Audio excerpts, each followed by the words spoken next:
네, 오늘 함께 은혜 받으실 하나님의 말씀은 사무엘하 4장 1절로 3절까지의 말씀입니다. 구약성경 468쪽에 있는 사무엘하 4장 1절로 3절까지의 말씀 제가 봉독해 올려드리겠습니다.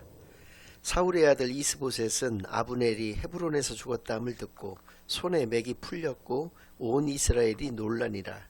사울의 아들 이스보셋에게 군지휘관 두 사람이 있으니 한 사람의 이름은 바나요 한 사람의 이름은 레갑이라. 베냐민 족속 부에롯 사람 림몬의 아들들이더라. 부에롯도 베냐민 지파에 속하였으니 일찍이 부에롯 사람들이 깃다임으로 도망하여 오늘까지 거기에 우거함이더라. 아멘. 하나님 아버지 감사드립니다. 오늘도 귀한 주일로 교회로 예배로 인도하여 주시는 은혜를 진정으로 감사드립니다. 지금 이 시간 저희들이 지난 한 주일간 지었던 모든 죄악을 예수 그리스도의 십자가 아래 다 내려놓고 오직 저희들의 온 마음과 정성을 다하여 하나님께만 드려지는 예배를 통하여 하나님께서만 영광 받으시는 은혜의 시간으로 이 시간을 인도하여 주시옵소서. 모든 것을 감사드리오며 예수 그리스도의 이름으로 기도드리옵나이다. 아멘. 네, 오늘은 좋은 지도자 그 첫 번째 시간으로 오늘 본문 말씀을 중심으로 하나님의 말씀을 증가하겠습니다. 이번 주부터 총 3주일간에 걸쳐서 사무엘 하의 말씀들을 중심으로 해서 정말 하나님께서 기뻐하시고 원하시는 좋은 지도자는 어떠한 모습을 가진 지도자인지에 대해서 여러분들과 깊이 상고하는 은혜의 시간들을 갖겠습니다. 사무엘하 1장 1절은 사울이 죽은 후에 라고 하는 말씀으로 시작이 되고 있습니다.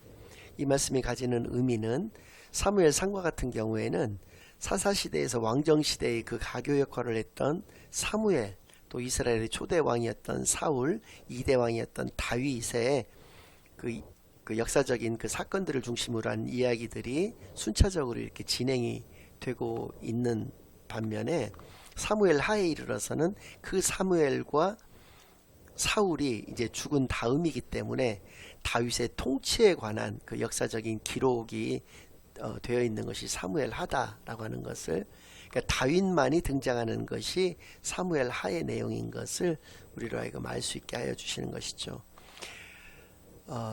그래서입니다.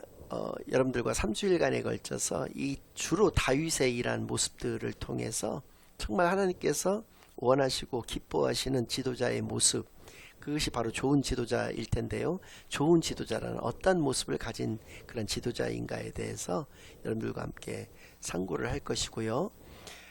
먼저 사울의 어떤 그 질투에 관련해서는 여러분들에게 쭉 말씀을 드린 바와 같이 골리앗을 죽인 이후로 그 이후로도 계속 다윗은 모든 전쟁에 나가서 승승장구를 합니다. 그러니까 급기야 백성들은 사울이 죽인 자는 천천히요 다윗이 죽인 자는 만만이라는 노래까지 불러서 다윗을 어떤 칭송하기에 이르고, 실제로 사울이 보았을 때에도 다윗이 너무나도 백성의 마음을 그렇게 가져갔던 것을 보고 거기에 굉장히 큰 질투심에 사로잡혀서 직접적으로도 죽이려고 했지만 그것이 이제 무의로 돌아가고 나중에는 3,000명의 군사를 풀어서 다윗을 잡고자 했었습니다. 근데 이스라엘 땅이라고 하는 것이 우리나라의 전라남도와 전라북도를 합친 정도의, 전라도 정도의 면적밖에 되지 않는 굉장히 작은 국토인데요. 그곳에서 3,000명이나 되는 군사를 풀어서 그를 잡고자 했으니 다윗이 더 이상 도망 다닐 데가 없게 되었습니다. 그리고 또 물경 10년 가까운 시간 동안을 그렇게 도망을 다니다 보니 더 이상 이제 도망갈 데가 없었기 때문에 종국에는 블레셋이라고 하는 그 원수국으로 망명을 하기에 이르게 되었습니다. 그곳에서도 인정을 받고 생활하던 중에 이제 사울의 때의 마지막에 블레셋과 이스라엘 간의 전쟁이 벌어지게 됩니다. 그 전쟁에도 참전하게 될 그런 위험에 있다가 하나님의 인도하심으로 인해서 그가 마지막 순간에 전쟁에 참여하지 않고 그들이 살고 있었던 시글락이라는 곳으로 돌아가게 되었는데, 그 시글락으로 돌아갔더니 이미 아말렉 군들이 침공을 해서 약탈과 방화를 일삼아서 아주 그곳이 폐허가 되어버리고 말았습니다. 그래서 다윗과 600명의 그 용사들은 바로 아말렉의 뒤를 쫓게 되었고, 200명은 낙오를 하게 되었고 400명만을 데리고 쫓아서 결국은 아말렉을 완전히 격퇴를 시키고 그들에게서 잃어버렸던 것들 플러스해서 다른 지역에서 그들이 얻었던 전리품들까지도 전부 다 회수를 해서 시글락으로 돌아오게 됩니다. 그래서 돌아와서 이틀 동안에 머물고 사흘째 되는 날에 그 블레셋과 이스라엘 간의 전쟁이 벌어졌던 그 결과를 듣게 되는데 너무나도 참담한 결과가 벌어졌던 것이죠. 그것은 바로 사울과 그의 세 아들이, 그 세 아들 중에서는 요나단이라고 하는 정말 다윗의 평생의 믿음의 동역자가 있었음에도 그 사람들이 모두 죽었다는 소식을 듣게 되는 것이죠. 만약에 여러분들은 이 소식을 듣게 되었을 때 어떠한 마음을 가지실 것인지에 대해서 저는 조금 궁금합니다. 아마도 하나님께 이것이 너무나도 기쁘고 감사를 올려드리는 그러한 어떤 분들도 분명히 계실 것입니다. 그러나 다윗은 그렇게 하지 않았습니다. 무려 40년 동안이나 나라를 통치했기 때문에 이스라엘 백성들도 그 사울의 죽음에 대해서 깊이 애통해하고 애곡했었고 다윗 역시도 마찬가지로 그렇게 애통하고 애곡하는 그런 모습을 보였다는 것이죠. 그래서 사무엘하 1장 17절에서 27절까지에는 활의 노래라고 해서 그것을 애곡하는 그런 장면들이 나오고 있습니다. 제가 여러분들에게 좀 시간 관계상 몇 절만 좀 읽어드린다면 17절부터 먼저 19절까지만 좀 읽어드리겠습니다. 다윗이 이 슬픈 노래로 사울과 그의 아들 요나단을 조상하고 명령하여 그것을 유다 족속에게 가르치라 했으니 곧 활 노래라. 야살의 책에 기록되었으되 이스라엘아 내 영광이 산 위에서 죽임을 당하였도다. 오호라 두 용사가 엎드러졌도다. 사울과 요나단을 이스라엘의 영광으로 묘사를 하면서 오호라 두 용사가 엎드러졌다라고 크게 애곡하고 있는 모습을 볼 수가 있고요. 또 23절부터 또 25절까지 좀 읽어드린다면 사울과 요나단이 생전에 사랑스럽고 아름다운 자이러니 죽을 때에도 서로 떠나지 아니하였도다. 그들은 독수리보다 빠르고 사자보다 강하였도다. 이스라엘 딸들아 사울을 슬퍼하여 울지어다. 그가 붉은 옷으로 너희에게 화려하게 입혔고 금노리개를 너희 옷에 채웠도다. 오호라 두 용사가 전쟁 중에 엎드러졌도다. 요나단이 내 산 위에서 죽임을 당하였도다 라면서 크게 애곡하고 있는 모습을 이 활의 노래를 지어서 부르고 있는 것으로서도 알 수 있다라고 하는 것이죠.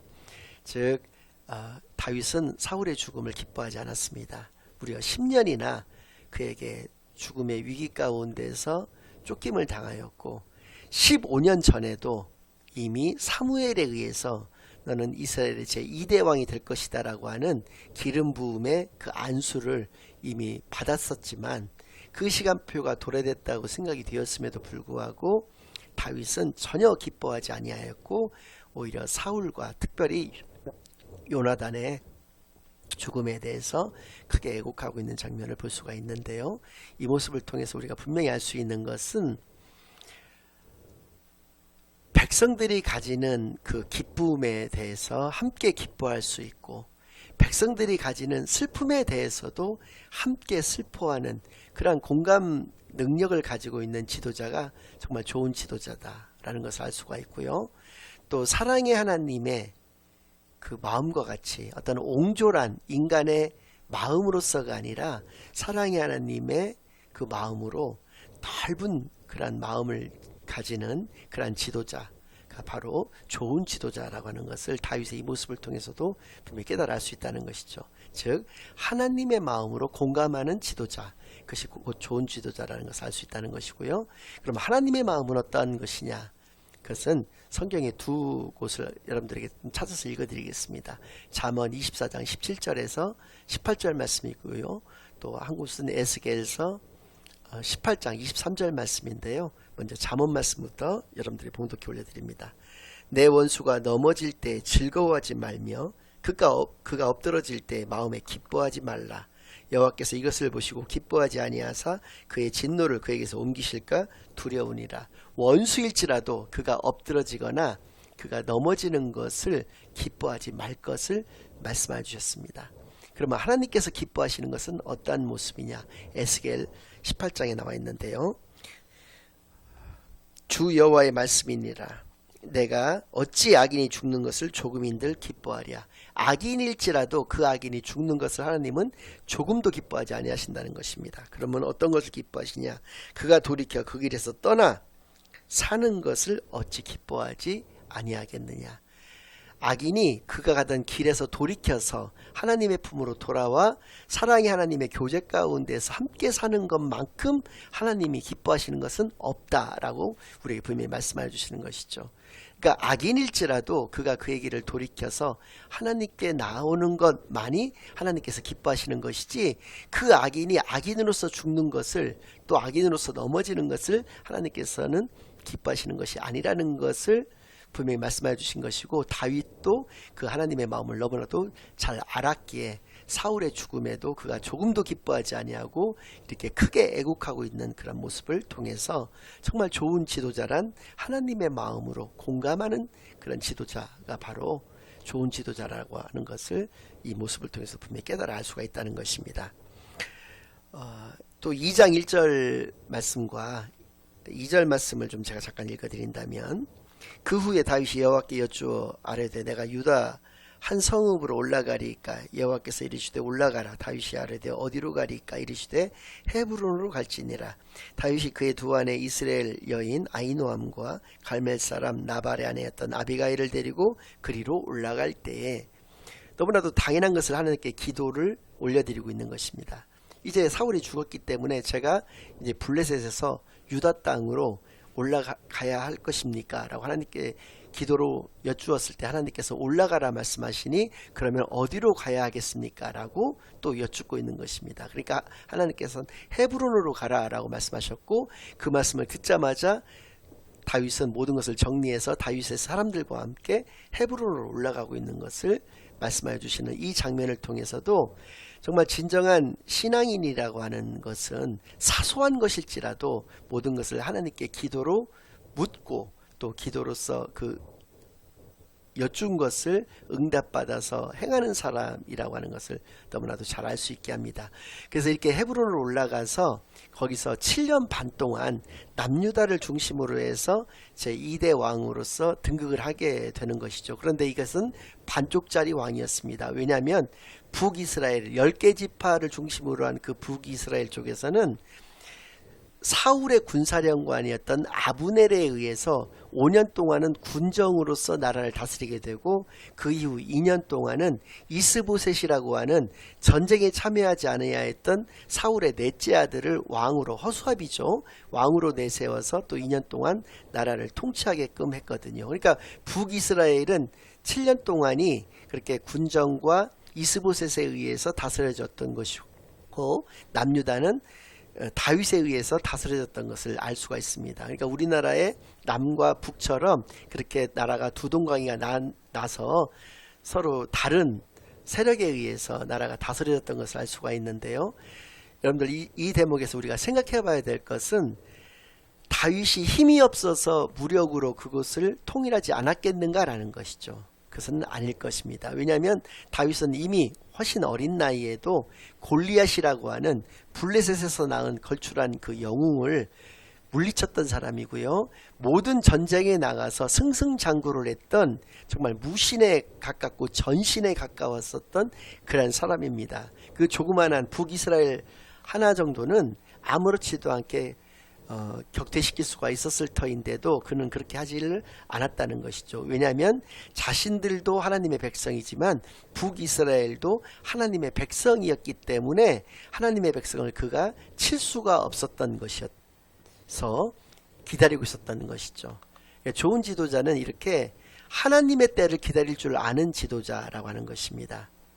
그러니까 하나님의 시간표를 기다릴 줄 아는 그 지도자가 바로 좋은 지도자라는 것을 알 수가 있는데, 그가 힘으로써 무력 통일을 할 수가 없어서가 아니라 그가 평화 통일의 길을 택했던 것은 하나님께서 분명히 자신을 인도하시는 때가 있을 것이라고 하는 그런 믿음 때문이었다라고 하는 것을 이 말씀을 통해서 분명히 깨닫게 되기만을 바랍니다. 그렇지 못했던 사람도 있습니다. 바로 아브라함이었습니다. 아브라함은 75세에 이르러서 하나님으로부터 하늘의 별과 같이 바다의 모래와 같이 후손을 허락하여 주시겠다라고 하는 그런 예언의 말씀을 듣습니다. 그러나 그가 85세가 이르렀음에도 불구하고 그에게는 아들 한 사람도 생기지 아니하였고 사라는 이미 생리가 이제 끊겨질 그런 끊겨졌거나 끊겨질 위험에 그런 처해 있었을 때였기 때문에 아브라함은 굉장히 마음이 조급해질 수밖에 없었습니다. 이때까지도 아들이 한 사람도 없었기 때문에 그랬던 것이고요. 그래서 사라의 어떤 그 권유에 의해서 사갈의 몸종이었던 하갈이라고 하는 여인에게 들어가서 그에게서 이스마엘이라고 하는 아들을 낳습니다. 이러한 인간적인 결정에 의해서, 인간적인 생각에 의해서 결정되어진 이 결과가 어떤 비극을 낳게 되냐면, 오늘날의 그 중동의 그 조상은 이스마엘입니다. 그리고 이스라엘의 조상은 아브라함의 나이 100세 때에 낳은 이삭의 바로 그들의 조상이 되는 것이거든요.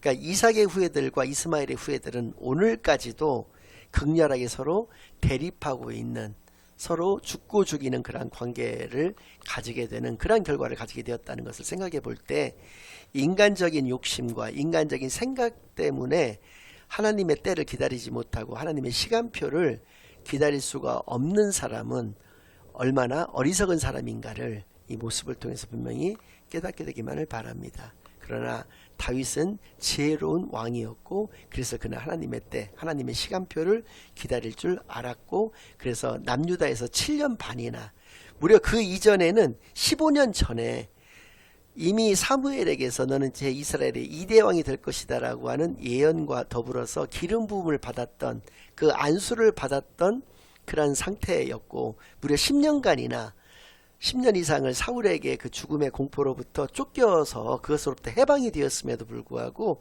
그는 결코 흥분하거나 인간적인 생각을 하지 않았던 이 모습을 통해서 얼마나 그가 인내의 그 신앙인이었는지를 이 모습을 통해서 분명히 깨닫게 되기만을 바랍니다. 그래서 좋은 지도자란 하나님의 때를 기다릴 줄 아는 그런 지도자가 바로 좋은 지도자라고 하는 것을 다윗의 이 모습을 통해서도 깨닫게 되기만을 바랍니다. 북쪽에서 그 왕의 역할을 감당했었던 이스보셋은 에스발이라고 하는 원래 이름을 가지고 있었습니다. 그러니까 사울이 왕이 된 지로부터 한 5년 정도가 지났을 때 낳은 아들이 바로 이스보셋인데요. 한 2년 정도 경과가 되었을 때 사무엘에게서 큰 책망을 받지 않습니까? 먼저 사무엘이 도착하기 전에 제사를 자기가 집례함을 통해서 하나님의 마음에 합하지 못한 자라고 하는 그런 평가를 받게 되고, 그때로부터 사울이 좀 어긋나게 되었던 것 같아요. 그 3년 뒤에 태어났던 아들이 이스보셋이다 보니까 이것을 처음에는 이름을 에스바알이라고 졌다는 것이죠. 에스바알이라고 하는 이 이름은 바알의 아들이라고 하는 그런 의미를 가지고 있거든요. 그러니까 하나님과 더불어서 바알도 사울이 섬겼던 것으로서 추정을 하고 있고, 그는 그렇게 혼합주의를 가지고 신앙생활을 했던 것을 우리가 알 수가 있다라고 하는 것이고요. 그래서 수치의 그 사람이다라고 하는 뜻으로 이스보셋이라고 하는 이름으로 나중에 개명을 하게 된다라고 하는 것이죠. 아무튼 이 이스보셋이 나라를 다스릴 때에 그 처음에 이제 군정을 맡아서 5년 동안 나라를 다스렸던 그 아브넬이 사울의 첩 가운데 한 사람이었던 사람과 통정을 하게 되는 것을 이스보셋이 알게 되고, 그것에 대해서 아브넬에게 책망을 하게 됩니다. 그때 아브넬이 이 이야기에 굉장히 크게 화를 내게 되고, 그 화를 내는 모습에 또 이스보셋이 두려움을 느끼게 돼서 입을 다물어 버리거든요. 그러니까 얼마 지나지 않아서 아브넬이 이제 화가 난 상태에서 20명의 그 자기 장군들을 데리고 다윗에게 찾아가서 온 나라를 이제 다윗이 앞으로 다스리실 것을 이제 백기투항을 하는 것이죠. 그렇게 해서 이제 회담을 마치고 돌아갔습니다. 그 돌아가는 길에 요압이라고 하는 다윗의 군사령관이 돌아오게 되고, 이 소식을 듣고 요압이 그 아브넬의 뒤를 쫓게 됩니다. 왜 그러냐면 요압에게는 두 명의 동생이 있었는데 그 두 번째 동생인 그 아사엘이라고 하는 동생이 물론 다윗은 전면적인 전쟁을 벌여서 북이스라엘과 전면적인 전쟁을 벌인 적은 없지만은 국지적인 어떤 전투들은 좀 벌어졌었거든요. 그 전투가 벌어졌을 당시에 아사엘이 그 전투에 참여를 하게 되었었는데 아브넬이 쫓기게 되었었습니다. 그러니까 그 공을 세우고자 하는 욕심에 아브넬을 막 쫓았던 거예요. 그러니까 아브넬이 뒤를 돌아보면서 아사엘에게 너는 아직 나의 적수가 되지 못하니까 나의 뒤를 쫓지 마라. 네가 죽을까 나가 염려가 된다. 정이 나를 쫓아올 것이라면 네가 공을 세우고자 할 거면은 내 좌측이나 우측에 있는 그 장수 중에서 한 사람을 네가 잡아서 데려가서 네가 공을 세우도록 해라라고 했지만 아사엘이 그 말을 듣지 않고 계속 맹렬하게 뒤를 쫓았거든요. 그러니까 다시 한번 경고를 합니다. 너 이렇게 쫓다가는 정말 죽는다. 그러니까 네가 만약에 죽는다면은 내가 네 형 요압을 앞으로 어떻게 보겠느냐. 그러니까 나를 쫓지 말아라고 얘기를 하면서 그 창 끝이 아니라 창 뒤쪽에 있는 그 무딘 그 나무 쪽이죠. 나무 쪽으로 그 이게 그 아사엘을 이렇게 좀 이렇게 떨어뜨려 놓으려고 이렇게 칩니다. 근데 아사엘이 너무나 맹렬하게 쫓아가는 그 속도 때문에 그 창 뒤편에 배를 뚫려 가지고 거기서 전사를 하고 말았거든요. 그러니까 요압이 언제나 이 아브넬에게 이제 복수를 하려고 기회를 노리고 있던 차에 아브넬이 제 발로 찾아와 가지고 나라를 다 통으로 넘기겠다라고 이제 얘기를 하고 돌아갔다는 얘기를 들으니까 쫓아가게 됐던 것이죠. 그리고 은밀하고 친절하게 그를 꿰어서 그를 칼로서 이렇게 죽이게 되는 것이죠. 그러니까 암살을 하게 되었던 것입니다. 다윗은 크게 요압을 책망을 하죠. 그러고 또 북쪽에 오늘 본문에서 읽어드린 바와 같이 이스보셋이라고 하는 그 왕도 손에 막 맥이 풀리고 막 어떻게 할 바를 모르고 온 이스라엘도 그들을 다스렸던 사람이 죽었다는 말을 듣고 정말 너무나도 크게 어떤 슬퍼하는 그런 모습들을 가지게 되었던 것인데요. 결국에는 나중에 그 다윗이 시켜서 그렇게 암살을 한 것이 아니라 요압의 독단적인 어떤 그 결정에 의해서 그렇게 되었다는 것을 알고 나중에는 이제 온 이스라엘의 왕으로서 다윗이 이제 추대가 되게 이제 이르게 되는데요. 이스보셋도 마찬가지입니다. 오늘 읽어드린 대로 바하나와 레갑이라고 하는 그 장군에 의해서 암살을 당해서 목이 잘려서 바하나와 레갑이 그 목을 가지고 또 다윗에게 가서 투항을 하게 되는데 자신이 섬기던 주인을 죽인 그 두 장군을 오히려 다윗은 처형을 하면서 그 아브넬에게도 참 좋은 곳에서 장사를 잘 지내줬었는데 그 옆에 이 이스보셋의 장지도 마련을 해서 같이 이렇게 묻어주고 크게 애곡하고 있는 그런 모습이 나온다는 것이죠. 그러니까 이 다윗이 왕위에 오르게 되는 이 과정도 다윗이 인위적으로 무엇을 했던 것은 단 하나도 없었다는 것입니다. 오직 하나님의 인도하심에 따라서 다윗은 그냥 오직 기다렸을 뿐인데 그가 자연스럽게 하나님의 예언대로 하나님이 원하시는 대로 그가 왕위에 오를 수 있었던 것을 우리가 보았을 때 정말 좋은 지도자란 하나님의 인도하심에 따라서 살아가는 자가 바로 좋은 지도자라고 하는 것을 이 모습을 통해서 분명히 깨닫게 되기만을 바랍니다. 하나님의 마음으로 공감할 수 있는 그러한 지도자, 백성들과 함께 이렇게 소통하면서 호흡할 수 있는 그런 지도자가 정말 좋은 지도자인 것이고요.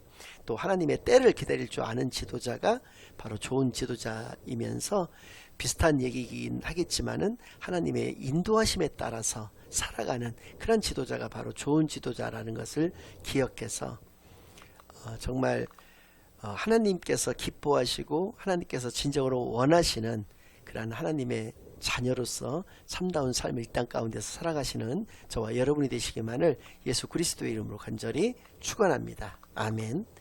이제는 우리 주 예수 그리스도의 은혜와 아버지 하나님의 극진하신 사랑과 성령 하나님의 내주인도 역사 교통하심이 하나님의 마음으로 사람들과 함께 공감하며 또 하나님의 때를 기다릴 줄 알며 또 하나님의 인도하심에 따라서만 살아가기로 다짐하고 결심하고 돌아가는 모든 사랑하는 주의 자녀들의 머리 위에와 그들의 가정 위에 그들의 생업 위에 이제로부터 영원까지 항상 함께 있을 지어다.